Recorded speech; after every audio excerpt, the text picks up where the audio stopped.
चलिए आज हम लोग किरण पुंज पढ़ते हैं, किरण को पढ़ते हैं। यहाँ पर देखेंगे किरण पुंज यानी किरणों के समूह को किरण पुंज कहा जाएगा। किरणों का समूह का मतलब हुआ कि एक नहीं दो से अधिक जब किरण हो जाएगा तो किरणों का समूह हो जाएगा।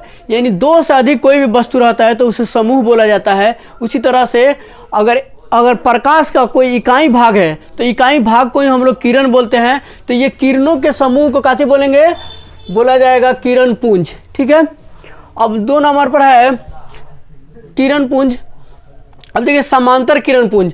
समांतर किरण पुंज का मतलब हुआ वैसे किरण पुंज जो एक दूसरे के समांतर चलती है उसे बोला जाता है समांतर किरण पुंज। जिस तरह से इसे दिखाया गया है एक दूसरे के समांतर जो है इसी को बोलेंगे समांतर किरण पुंज। ये जो तीर दिखाया गया है दिशा, यह दिशा को निरूपित करती है कि आगे की तरफ सब जा रही है। इसी तरह से 4 हो गया, चाहे लाखों हो गया, करोड़ों हो गया, यानी इसी के समूह को बोल देंगे किरण पुंज का किरण पुंज बोलेंगे। ठीक है, उसके बाद है अपसारिक किरण पुंज। वैसा किरण पुंज जिसमें प्रकाश एक बिंदु से फैलती हुई चली जाती है उसे अपसारिक किरण पुंज कहा जाता है। जैसे में यहाँ पर एक बिंदु है और तीर जो है ये दिशा को निरूपित करती है, यानी एक बिंदु से फैल रही है चारों तरफ, तो इसी को बोल देंगे अपसारिक किरण पुंज। फिर है अभिसारिक किरण पुंज। वैसा किरण पुंज जिसमें प्रकाश की किरणें एक बिंदु पर आकर मिलती है उसे अभिसारिक किरण पुंज कहेंगे। जैसे में यहाँ पर है एक बिंदु पर ये जो है किरण जो है आकर मिल रही है, इसी को बोल देंगे अभिसारिक किरण पुंज। ठीक है, इसका अब हम लोग प्रैक्टिकल देख लेते हैं। इसका प्रैक्टिकल कुछ इस तरह से होगा। मान लीजिए पहले समांतर किरण पुंज को देखते हैं। तो समांतर किरण पुंज यहाँ पर है, इस तरह से जब समांतर करके इसे जब ऑन किया जाएगा इस तरह से, तो इसे बोल देंगे समांतर किरण पुंज। चाहे यहाँ पर देखेंगे समांतर किरण पुंज तो इस तरह से समांतर चलेगी, तो इसी को बोलते हैं समांतर किरण पुंज। इस तरह से हजारों लाखों किरणों के समूह को किरण पुंज बोला जाएगा। उसी तरह से अगर बात किया जाए अपसारिक किरण पुंज को, जो एक बिंदु से फैलती हुई चली जाती है, तो उसका प्रैक्टिकल देख लेते हैं।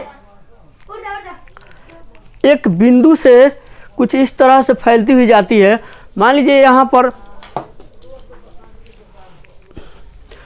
पर जो है ये एक बिंदु पर है, ये जो है एक बिंदु पर है और इसे जो है जब इस तरह से जब फैलती हुई चली जाएगी तो इसी को बोलते हैं अपसारिक किरण पुंज। यानी एक बिंदु से फैलती हुई जा रही है। चाहे जो इसका एग्जाम्पल ये भी हो सकता है, ये निकल रहा है एक बिंदु से लेकिन ये फैलती हुई चली जा रही है, इसी को बोल देंगे अपसारिक किरण पुंज। अब एक बिंदु पर जो आकर मिलती है उसे बोलते हैं अभिसारिक किरण पुंज। जो एक बिंदु पर आकर मिलती है उसे बोला जाता है अभिसारिक किरण पुंज। कुछ इस तरह से ये जो किरण है अलग अलग किरण है, ये जो है एक बिंदु पर जो आकर मिल रही है, इस तरह से एक बिंदु पर आकर जो मिल रही है उसी को बोल देंगे अभिसारिक किरण पुंज। ये एक बिंदु पर आकर मिल रही है और इस तरह से फैलती जाती है, इसे बोल देंगे अपसारी और इसे बोल देंगे अभिसारी। ठीक है, और दोनों के जब एक समांतर मारेंगे फोकस को तो इसे बोल देंगे समांतर किरण पुंज। जब यही फोकस समांतर हो जाएगी तो इसे बोलेंगे समांतर किरण पुंज। इस तरह से ये 2 टर्च है, इस तरह से अधिक भी हो सकता है लेकिन इसमें 2 ही दिखाया गया है। देखिए किरण का जो है माध्यम की आवश्यकता नहीं होती है लेकिन माध्यम पर यह निर्भर करती है। ये छोटी सी नहीं, ये बहुत बड़ी बात है कि माध्यम की आवश्यकता चलने के लिए यानी संचरण के लिए आवश्यकता नहीं होती है लेकिन उस पर निर्भर करती है। ये छोटी बात नहीं है, ये अपने आप में बहुत बड़ी चैलेंज है। कुछ इस तरह से देखिए किरण को माध्यम की आवश्यकता नहीं पड़ती है यानी नहीं होती है, लेकिन किरण का स्पीड जो है वह माध्यम पर निर्भर करता है, वो माध्यम पर, परंतु प्रकाश का वेग माध्यम पर निर्भर करती है। देखिए जिस तरह से निर्वात जो है, निर्वात बोला जाता है जहाँ कुछ भी ना हो, जहाँ हवा तक भी ना हो उसे बोलते हैं निर्वात। और निर्वात में प्रकाश का वेग होता है 3 × 10⁸ ठीक है। उसके बाद गैस में भी इतना ही होगा, सेम होगा, कोई दिक्कत नहीं। और द्रव में जो है, द्रव बोला जाएगा पानी, तेल, इस सब में जो है अगर प्रकाश जो होता है उसमें जब टर्च बाढ़ते हैं यानी ऑन करते हैं तो उसका स्पीड जो है घट जाता है, यानी स्पीड कम हो जाता है, वेग कम हो जाता है। यहाँ पर 2.25 गुना 10 के पावर 8 मीटर पर सेकेंड हो जाएगा। यानी यहाँ पर 3 था निर्वात में, यहाँ पर 2.25 घट कर हो गया।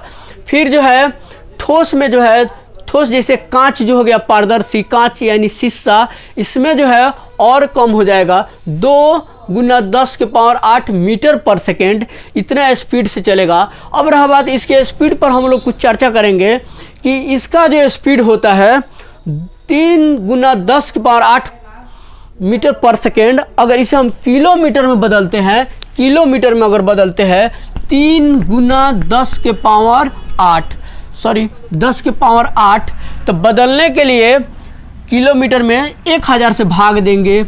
जब 1000 से भागा करेंगे तो 3 को पावर यहाँ से घट जाएगा, 3 गुना 10 के पावर हो जाएगा 5। अगर इसे इस तरह से देखेंगे, 3 पर कहेंगे 0 हो जाएगा 5 को, 1 2 3 4 5, इकाई दहाई सैकड़ा हज़ार 10,000 लाख, 3 लाख किलोमीटर पर सेकेंड। यानी हम एक बार आँख को पलक या झिपकाएंगे तो यहाँ से 3 लाख किलोमीटर दूरी यह तय करेगी, जो बहुत ज़्यादा दूर हुआ। तो आप बताइए सूरज कितना दूर है कि वहाँ से प्रकाश आने में जो है 15 करोड़ किलोमीटर है यहाँ से सूरज। तो प्रकाश को आने में टाइम यहाँ से लगता है